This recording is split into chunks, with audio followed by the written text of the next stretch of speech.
Min Canada here. You are listening to the Trips and Global on Wheels podcast hour, the place to be to learn about the latest and greatest life stories from people who are doing incredible disability advocacy work.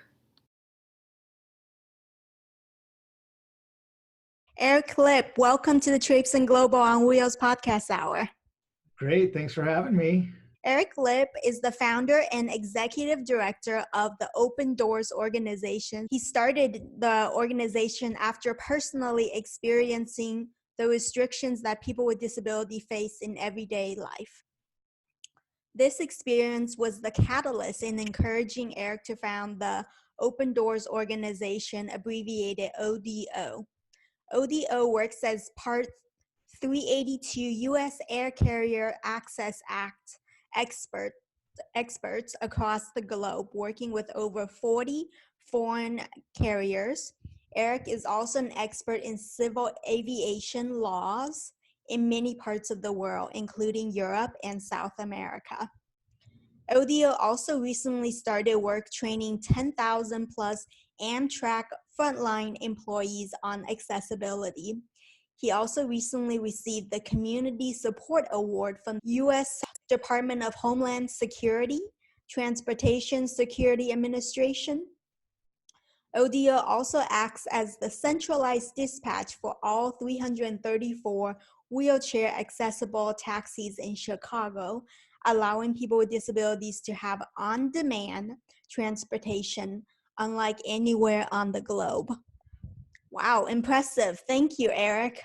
So we're going to kick off our first question with what you wrote in your bio, which is that you started your organization, Open Doors Foundation, after personally experiencing the restrictions that people with disabilities face in everyday life. So I know you were diagnosed with von Hippel-Lindau disease, excuse my pronunciation, a day before you turned 30, right? Can you tell our viewers what this disease is? Because I think a lot of them are not familiar with it, and how it has impacted the personal and professional trajectory of your life. Well, I'm now 20 years into my disability and living with my disease. Von Hippel-Lindau is a super rare disease. It affects, I think, about 1 in 30,000. So it's even more rare than something like sickle cell. So it's a super rare disease, and it causes these tumors to grow on your body because we're missing a tumor suppressing gene. One of the exciting things is that the gentleman who just won the Pulitzer or the Nobel Prize was working on VHL and the effects that the tumors have on the kidneys. So the VHL is called von Hippel-Lindau, and I had a tumor grow on my spinal cord up here in the thoracic region. At the top of my thoracic, and the tumor was growing off my spinal cord. And when it was removed, they severed part of my cord to get it out fully. And that left me with my disability, which is different than my disease. My disability is something called Brown Secord, which is where a little point of your spinal cord is severed. And so that's why I have my disability, which is I'm a T4 incomplete. With half my body, I have strength, and the other half I do not, and I have no feeling in one half and feeling in the other. So I've also recently had one of my kidneys partially removed, removing tumors from there. So the disease really changed my life because I was 30 years old, and I had not checked the box on my employment. To participate in the disability insurance that was offered because I thought I was young and wouldn't need it. And then I was left with my disability. And to be honest with you, I couldn't really even get back into the office that I worked at here in Chicago. So I had to really find something that I would enjoy to do because I couldn't really even get in my office. But it left a profound effect on me. And that's why I started Open Doors, was really because I could not believe the fact that here I was, a young guy, in a manual chair, willing to do just about anything, making good money in the computer business. And it didn't seem like anybody cared that I had a nickel to spend or wanted to come in the front door or eat dinner there. So I decided to do something about it. Yeah, that's great. And that's how, Open Doors was started. So, can you give us a concise and brief summary of what Open Doors does, and the services your organization offers, in, simple language? Oh, yeah, to make it simple, we don't do a lot of direct services to people with disabilities. So our mission is to make goods and services accessible to people with disabilities in travel, tourism, and transportation. So we do that by a lot of education programs, by going out to businesses and doing education programs on things such as how not to damage a wheelchair when it's being loaded into an aircraft. Nobody trains people on that. The guys on the ground don't see them all the time. And there's a lot of idiosyncrasies about wheelchairs and other assistive devices that nobody's ever taught ground crews.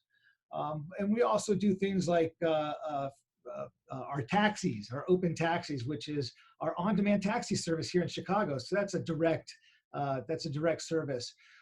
But mostly our mission is to make goods and services accessible in those three areas: travel, tourism, and transportation. And we do that by just working with anybody who's open with the idea to become accessible. Right now, we're working on a project with I Love New York, which is one of their travel campaigns.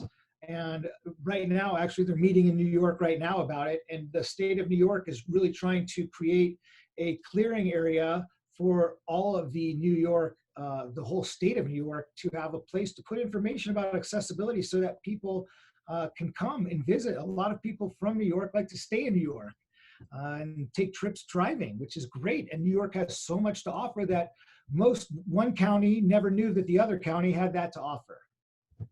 Yeah, having lived in New York, that's definitely very crucial work. And I think every wheelchair user, long-term wheelchair user, has experienced some sort of malfunction, if not loss of wheelchair during travel. So I know my wheelchair, when I was traveling to a small town in China, it got mangled. So that's such important work, and I think more people should be doing it.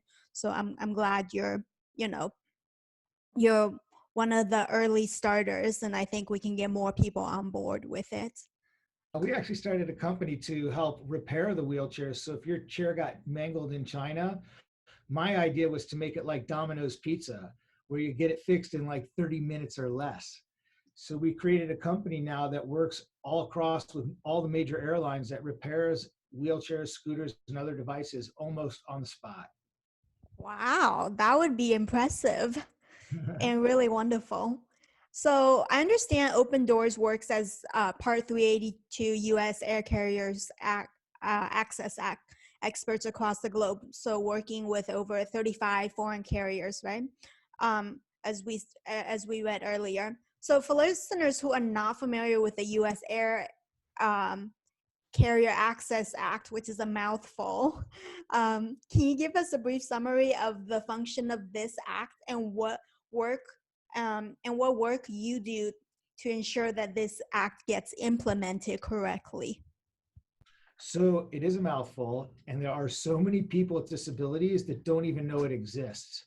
Because the ADA is so comprehensive, nobody realizes that there was something invented before the ADA, believe it or not, and that's the Air Carrier Access Act.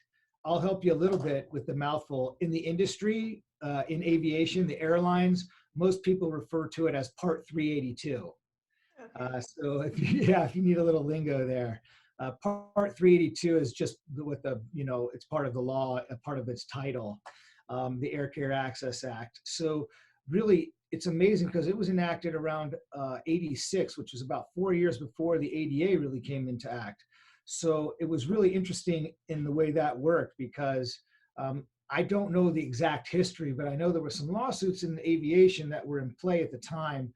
And I believe that those created the Air Carrier Access Act.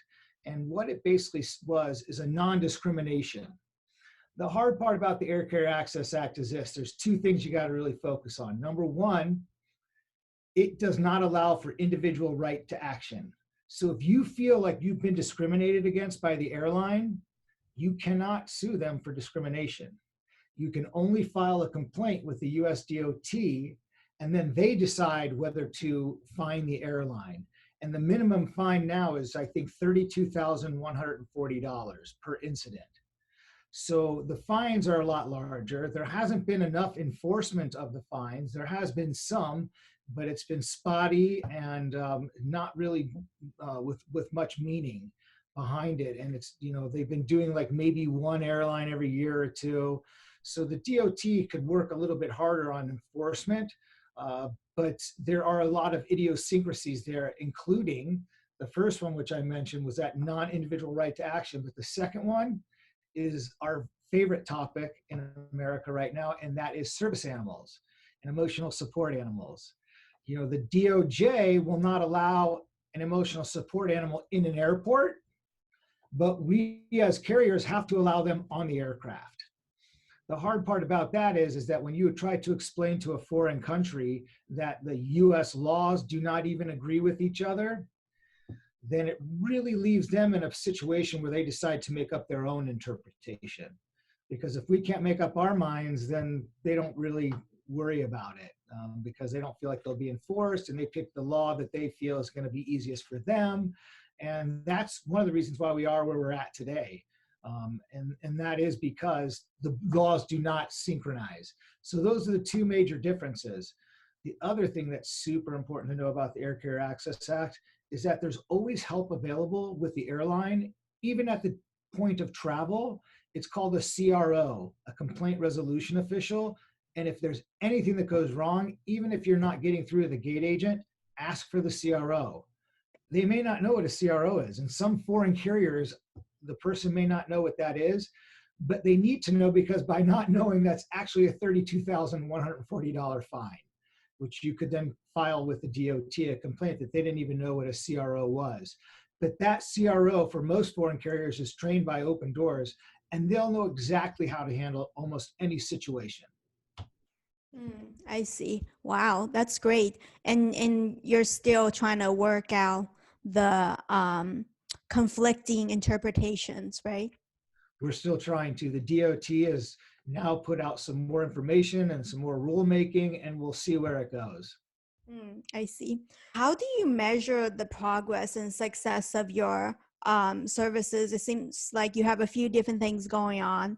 So most of it is, in our statistical studies, all of that show up. But how we affect is, I kind of say it like this: we don't chain ourselves to the front doors of companies, and we don't try and sneak in the back door. We go in the side entrance with all the employees, and we really learn about the company, and we try to change them from the top down. And I see some concrete movement all over, especially in aviation. I was asked to speak at the IATA the General Assembly of IATA, which was its 75th anniversary. It was formed after World War II to govern the skies. And for the first time in its 75-year history, they had somebody with a disability present. And then they passed a resolution to make accessibility across the globe. And now IATA is working on everything from batteries to, having them involved is probably the biggest thing that we've ever done, is getting IATA involved in the capacity that they are. And another thing is that they used to be the U.S. Travel Association, which is used to be the TIA, is now the U.S. Travel Association. In their monthly questionnaires, they actually ask about disability now. And so being counted and being tracked in numbers over time, it's been almost 10 years now, we have a really good idea of how disability spending in travel and tourism. So that's been amazing. And as well, I always can walk through airports because we work with many airports, probably 70 or 80 across the globe. And I see everything that we do. I see the wheelchair pushing at airports, even though their complaints are still really high, way too high. It's down from where it was, 20, 30% down from where it was, but it's still too high for us. And so we'll keep working on that. We had some Laurel Van Horn from Open Doors worked on some new regulations for passenger vessels. And that was really put into act a couple of years ago. And we saw cruise lines and cruise companies all over the world start to talk to us about accessibility. And not just accessibility at the cruise lines, they really wanted to go above and beyond. They want to make things good design. And that is something that we love to hear, you know. So people who are deaf or hard of hearing and people who are blind, things that are going on in the airports right now for people who are blind or have low vision, I, I think it's just amazing and I love to see it. So we've seen a lot of concrete changes in airports and airlines, cruise lines, even at Amtrak. There's new policies and procedures to helping people with disabilities make travel easier. You'll see it even in taxis here in Chicago. Our taxis, we have on-demand transportation. That means somebody in a wheelchair, we have, I'll tell you how amazing it is here in Chicago is that if it takes 15 minutes to get a cab, people get upset with me. And if everybody, and I actually take that as a compliment because I travel everywhere and I use a scooter and I can't get a cab for hours if I get one at all.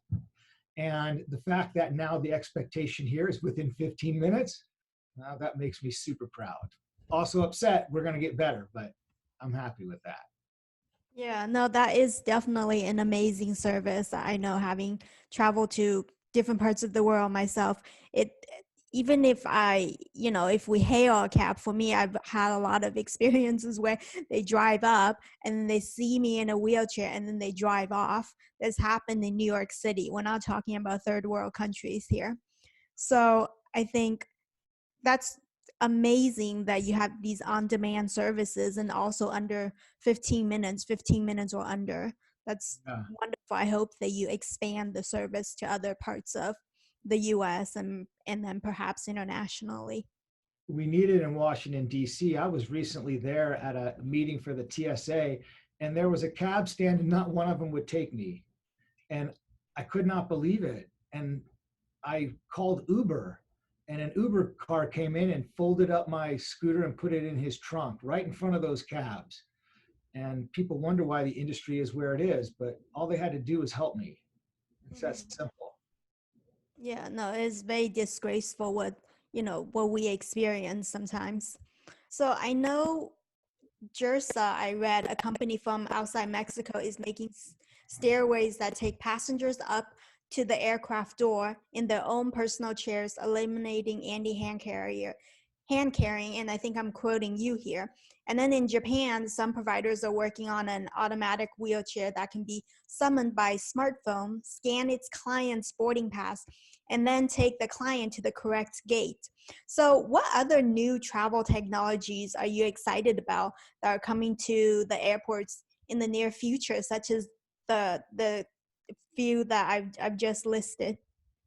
Well, those few are totally exciting. Another one is called IRA and Be My Eyes, where if you're blind or have low vision, you can walk into a lot of cultural facilities throughout the United States, museums, theaters, cruise ports, airports, travel ports, anywhere, and they have free minutes. And what it is you either have these glasses that you wear and they have a camera on them, or you can use your phone and you can hang it around your neck, and it's having somebody tell you what you're facing and looking at.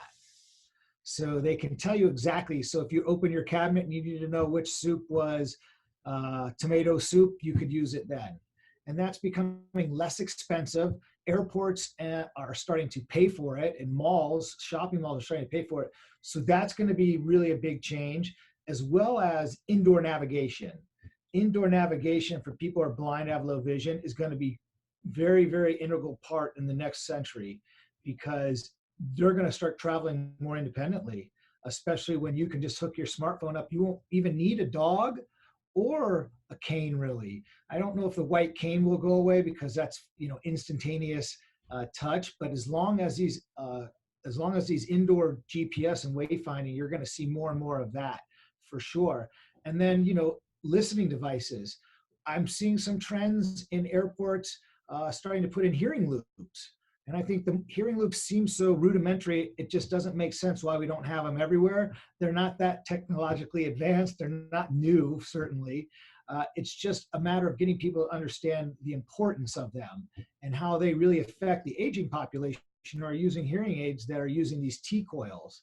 And, hearing and vision loss, I think, will be really big areas that we're going to need to work on as an industry and travel and tourism to keep the aging population coming back over and over, especially, like printing large print menus, having areas in restaurants where there's more light than others so people can see each other, read lips, things like that.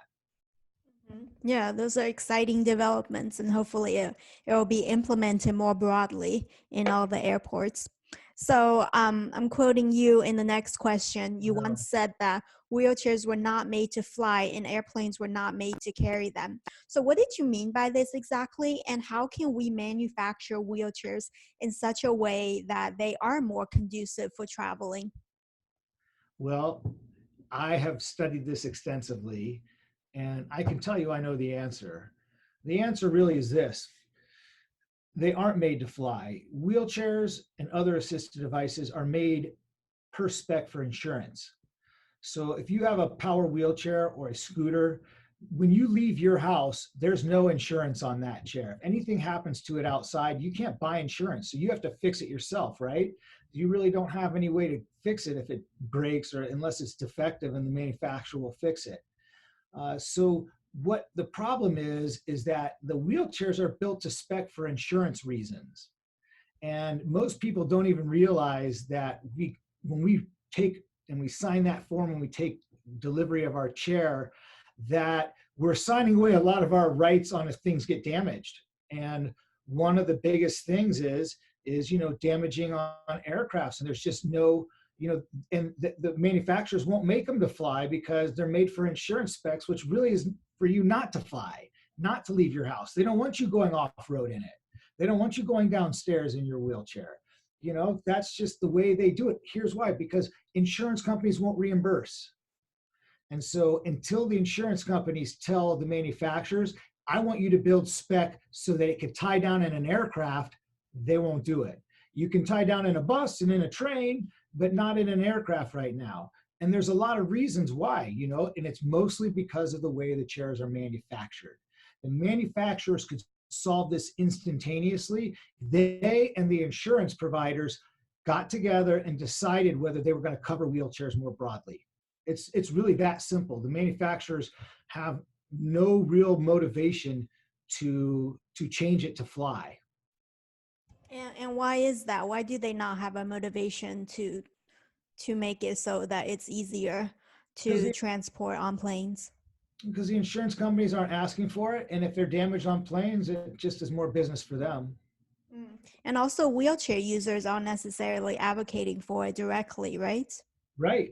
Most people don't understand the core problem is that they're built to spec, and the spec doesn't include the airlines. Now they've made improvements like clearer tie down points for airlines and travel. They haven't been immune to it, and they're trying to help.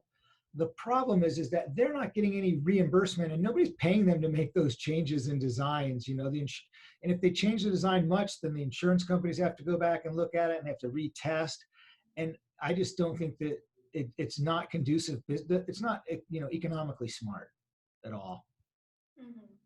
And are you starting the process to get more wheelchair users or more knowledgeable and take more action in this aspect? Yeah, we're hoping with the FAA Reauthorization Act, and they're doing a study on tying down in aircraft. And I think what they're going to learn is what my research already showed was that it's going to be the insurance company and the manufacturer that need to sit down and figure it out. Once they figure it out, you add Boeing and Airbus in, and it'll get done. But until that insurance company's there, we can get the FAA Reauthorization Act. We can cry, scream, fine, whatever we want. We can fight till, tooth and nail, but we're not going to get it until those two groups sit down and talk about how to do it. I see, I see. So I know one of ODO's functions is to teach businesses how to succeed in the disability market. So how do businesses succeed in the disability market? And what are the special characteristics of the disability market, quote unquote, disability market, exactly in terms of marketing to this audience? And I know that businesses don't generally market to people with disabilities, but what are some effective ways that they can market? They can start this process. So marketing to people with disabilities sounds really easy, but it's not. Remember, this minority is like the largest minority. We cover all boundaries, right? It doesn't matter what you look like, what you believe in, where you're from. You can come and join us any day, right? So there's nowhere on earth you're going to avoid us. So having said that, that means that we are super broad, right? We're men, women, we are such a broad group. How do you pinpoint and get that information out to this broad group? Well, what we showed in our studies is that there's a lot of money, and that's how we educated businesses. We educated them by quantifying. A lot of people always threw out numbers and said things, but until you get a reputable firm behind a statistical study and you actually perform it and then trend it over time, it's very difficult to get people to believe the numbers. But they believe ours because of the way it's been done and the credibility behind it. And it shows that there's money. So we built the business case. That was first. Here's the business case. Then it's like, all right, so you have all this money, then what? Well, we just, because of this broad spectrum, you really have to break it down into types of disabilities, right? So we have mobility, hearing, vision, and then even those can be broken down further, right? Because some people are deaf, some people are hard of hearing, some people are blind, some people have low vision. There's different degrees of mobility, right? Some are quad, some are para, some are incomplete. So it goes on and on. So what we really recommend is that you have to do focus groups. We always start everything we do with focus groups to learn about what people are looking for with different disabilities. And we go beyond that, and you have to look at their caregivers and their parents, mom and dad, things like that. And then you have to really get down to each segment. This is what mobility users need from us. This is what people who are deaf or hard of hearing need. And this is what people who are blind or low vision. And segment those out and then try to pinpoint things. So in aviation, one of the things is autism has been kind of pulled out. And now there are events at airports where you can take your child to the airport, do a whole practice flight before you fly, try it so that the day you already bought your ticket and you show up and your child can't make it, you don't have to go home and lose the money. You can come and you can do a test run and see if they like it, go in the airplane, go through security, do all that fun stuff. And then the next time you actually take your trip, you're ready to go. And that's like right for that segment. We also do those kind of outpatient rec therapy at places like the Shirley Ryan Abilities Lab and the Shepherd Center. And there's a bunch of them working on it, that even Burke in Philadelphia, where they take people who are newly disabled out to the airport and teach them how to fly, because that was something I needed to learn right away. And nobody was there to teach me how to fly using a wheelchair. And I ended up getting carried, and I didn't like that. So those are the kind of things. Mm-hmm, mm-hmm. Um, and then what is the most effective way for everyday citizens, both with and without disabilities, to advocate for accessible travel and accessible infrastructure? You know what I do? I point to success. So if you live in Boston right now, or you're in Washington, D.C., especially Washington, D.C., especially with the cabs, because I have trouble there, you just need to point and say, look what they're doing in Chicago. If they're doing it there, then we should do it here. Why can't we do it here? Is Chicago better than Washington? Because basically that's what you're telling me. Chicago is better than Washington, D.C., because that's what we do here. That's how we roll. I think that it should be a competition to see who can pick me up in less than 15 minutes. Which state can I go to and take my whole staff of people with disabilities and be serviced just like anyone else? Mm-hmm. Yeah, so just being more vocal and really taking action, since, very few of, as stats show, very few of us are employed. And, and oftentimes you don't really see that many people with disabilities out and about being really active. Right. So that's really crucial. What policy recommendations do you have for Congress in terms of making travel more accessible for people with disabilities currently? But this is where I usually get in trouble. Well, I think we're working on it in aviation. I think two of the most important things are to get the ADA and the ACAA, Part 382, Air Carrier Access Act, to get the ADA and those on the same level. They have to be equal laws, and they have to be cohesive. Silly that it's not. The other thing I'd like to see is for the DOT to lose the ACAA altogether and move it to the DOJ, where it would sit with the ADA. It can still be a separate law and separate everything, forms of enforcement, but the DOT should not have that. It should be with the DOJ. And the problem that you see right now is because it's not like that. The other thing I'd like to see throughout the United States is deregulation in the taxi industry. I believe that if they were deregulatory, cost less, I believe that I can just tell you what happened to me yesterday in Atlanta. Uh, at the airport, I was going to take an Uber or a taxi, and I decided in an Uber. And the taxi was sitting right in front of me, but I decided we'd take an Uber to see the experience. And it was a 5 to 7 minute walk from where I was. And then when I was there, I was waiting another 5 to 7 minutes. And I waited almost 15 minutes for my Uber, and there's a taxi sitting right there. But for some reason, there's this image that it's way more expensive, and it is. But if we deregulate it, we can get the cost equal, and then people will get equal service from a taxi or an Uber. Those are the two big things I'd like to see. Yeah, yeah, definitely. I hope, Congress will watch the answer to this particular question, and heed your advice. So going back to your early days, I want to pick your brains on, business advice. Um, since I'm doing a startup myself, what advice do you have for people with disabilities who are trying to, start their own business? What resources would you have liked to see made available when you were starting ODO? So the toughest thing for me is I didn't really realize that. I thought maybe I was reinventing the wheel, and I wasn't. It was more so about I wanted to do disability stuff and I wanted to do travel, but you have to find a niche, and you have to find a niche in what you're going to do. Like right now, I think there's a huge opening for people to do something similar to Open Doors, only at grocery stores, 7-Elevens. I think retail needs an Open Doors. I think that even, there's just so many different ways that you need organizations that you have to find the niche. I can tell you this, when I started Open Doors, this was not, that mission statement changed after like a year because we could not survive doing what we were doing. So you really have to find that niche, go into it knowing that it may not be easy. The nonprofit world is not an easy way because it's hard to ask people for money. It's hard to find grants. And, there's lots of great grants, but they usually, it took me 5 years to be able to get any because nobody really gave starting nonprofit grants. So that was really difficult. One of the things that I could have used and still could use, and I think is so important, we're not included in MBE, Minority Business Enterprises. Disability is not included, period, in the United States. We are in Chicago on a local level for some things, but I'm talking about state, federal contracts, things like that. We don't get MBE status. So you could have an owner of a store with a disability and they don't qualify for any of those grants, any of those contracts that are asking to 10% minority things, none of that. That's what we could have used early on. So what do you think were the factors to your success? Because you have grown Open Doors to such large scale.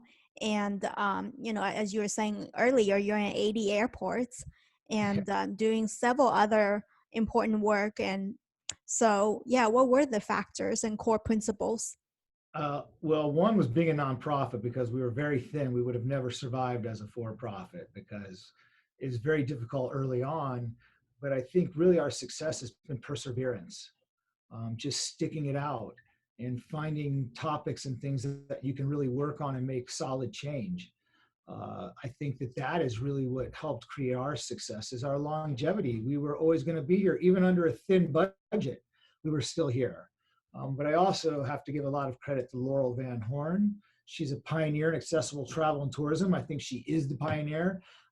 Most people don't know her, and certainly most don't give her credit for it. But she is definitely, in my belief, one of the founding fathers of accessible travel and tourism. And when she came to Open Doors about 12 years ago, it was changing for us because she gave us direction that we really needed. When I said finding that niche, she kind of showed me that niche. Here's where it is, and here's what you got to do.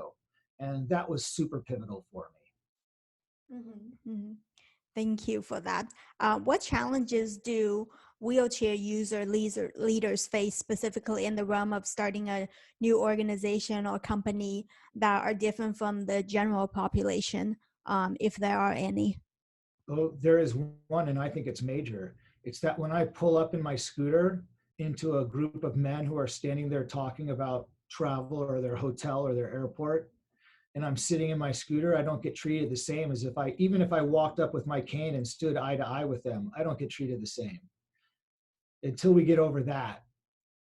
And why do you think that is? Why are you not treated the same? Right, because I'm at a lower level, just physically being lower, I think, and you just don't get treated the same. I see such a difference when I'm sitting and talking to people rather than when I'm standing up. People talk over you. It's a horrible thing. And I think once we can get over that fear and that animosity to say, hey, why don't we all go over here and sit down and talk? Or, one guy come down and speak to you at that level and then everybody else come down. We're not there yet. Not in business, we're not there yet. I'm not sure we're there in life yet either. Yeah, no, we're certainly not there, generally speaking. So can you elaborate on the difference just a little bit more, please? The differences are, I think, is that literally part of it is the way, you don't look people in the eye. Like if I'm looking up at you and looking you in the eye, it's more strained for you to look down at me to look in my eye. And if you're in a little group with 3 or 4 people, they're going to look across at everybody's eyes and not go down. They're going to keep going down at you. But they'll look at everybody's eyes while they're talking. I can see they're not looking down at me because that's almost an unnatural movement when you're in conversation to put your eyes down rather than just to somebody else's eyes. So you end up getting talked over a lot of times. And I sense that. And also just because of the difference in size, you have to speak louder. I have to sit up and to get in the conversation. And I can't just use my hands like that, because if I do that, I hit them in the stomach. If I'm standing at their level, I can talk with my hands, but if not, I can't really do that. And people talk with their hands. And so there's just so many of these little things that are tough to overcome, these fears. I believe they're fears and biases that people have that they probably could overcome if they thought about it Yeah, just being a little bit more conscious. in the moment. Last question. What is your best tip on managing people? As the founder and executive director of ODO, I'm sure you have lots of experience with that, especially managing someone who has a disability. So yeah, this is a different people don't ask me that very often because I am a boss of people with disabilities too. So I hire people with disabilities. And I don't always like what I see. I don't think a lot of people with disabilities get that kind of fine tuning before the interviews. Maybe they haven't had the class in resume writing or done a mock interview with somebody beforehand to kind of get that expertise. But I learned this about hiring people with disabilities. We're some of the best employees too. Finding the right people is the same as finding anybody. And that's what I learned, is that when I created a flexible work environment for everyone, it fit everyone. So I was just attracting quality people with disabilities and without, because the work environment was inclusive. It really wasn't accessible. It was just inclusive because, hiring people with disabilities, you learn that it's just got to be inclusive. And then you see the kind of issues that other people have, able-bodied people have, are actually similar, right? That something's wrong in the kitchen or this and that, so I was able to really learn that was a great, valuable lesson, learning how to create an inclusive work environment for everyone, which was flexibility. And I think flexibility is huge now, including attire. I see people at IBM wearing, t-shirts now to work. So I think that shows there's been a big shift in that kind of paradigm, and it's more inclusive. That's great. Well, thank you so much. You've been very insightful with your responses, and I've learned a lot. I think our listeners will too. And thank you so much for your time, Eric. Thanks, man. Keep up the good work. Thank you. Did you like this video? If so, share with your friends and be sure to follow us on social media. And if you want even more resources, be sure to sign up for our email updates on our website, traipsingglobal.com. Keep learning new perspectives, keep being inclusive, because it will make the world a better place for you and for everyone else. Thank you so much for watching, and I'll catch you on another episode of the Traipsing Global on Wheels podcast hour.